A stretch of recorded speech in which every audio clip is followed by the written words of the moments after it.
শয়তান যদি বলেছে তুই উঠে দাঁড়া, আমরা উঠে দাঁড়িয়েছি। শয়তান যদি বলেছে তুই বস, আমরা বসে গিয়েছি। কখনো ভাবি নাই যে আমার রব আমাকে এত এত এত নিয়ামত দান করেছে, আমি কোনো ভুলের মাধ্যমে সেই রবকে কষ্ট দিচ্ছি না তো, আমি কোনো ভুলের মাধ্যমে আমি আমার পাপের বোঝাটা ভারী করতেছি না তো।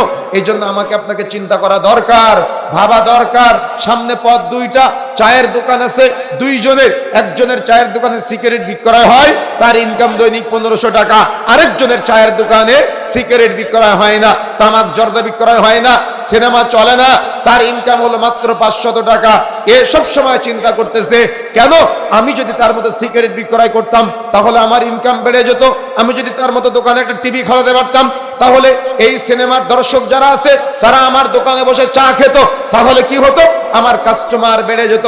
তখন ওই ব্যক্তি চিন্তা করলো আমার কাছে তো টাকা নাই, আমি অমুক সমিতি থেকে আমার জমিটা মর্টগেজ রেখে আমি কত টাকা 10, 15, 20 হাজার 1 লক্ষ টাকা লোন নিয়ে আমি একটু সিগারেট তুলি আমার দোকানে, আমি একটু জর্দা উঠাই আমার দোকানে, আমি আমার দোকানে একটা সিনেমা হল তৈরি করি, অর্থাৎ সিনেমা প্রদর্শনের জন্য সুন্দর করে একটা এরিয়া তৈরি করি যেখানে বসে বসে সময় তৃপ্তি সহকারে সিনেমা দেখবে আর আমার দোকানের চা বিড়ি পান সিগারেট এগুলা সেবন করতে থাকবে।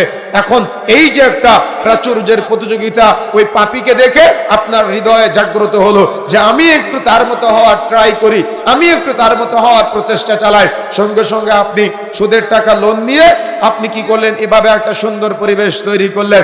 এটা করার সাথে সাথে কি হলো, আপনি এতদিন তো হালাল ইনকাম করতেছিলেন, হালাল উপার্জন করতেছিলেন, আপনার পরিবারে বালা মুসিবত ছিল না, আপনার পরিবারে আত্মার প্রশান্তি ছিল, হৃদয়ের প্রশান্তি ছিল, সাকিনা ছিল, বালা মুসিবত থেকে আপনি বিরত ছিলেন। কিন্তু যেই মুহূর্তে আপনি হারামের সাথে জড়িয়ে গেলেন, অর্থাৎ সিনেমা দেখানোর জন্য প্রস্তুতি গ্রহণ করলেন। আগে তো মানুষ সিনেমা দেখতে যেত হয়তো টাঙ্গাইল শহরে বা আপনার সখীপুর শহরে, কিন্তু এখন সিনেমা দেখার জন্য মানুষ কোথায় আসে, আপনার তৈরি করা সিনেমা হলে। কিন্তু আপনি আবার নামাজি, কিন্তু আপনি আবার বলেন আপনি পরহেজগার, কিন্তু আপনি আবার বলেন আপনি তাকওয়াশীল, কিন্তু আপনি আবার বলেন আপনি ইমানদার, কিন্তু আসলে আপনি কে, আপনি একজন সিনেমার প্রদর্শক।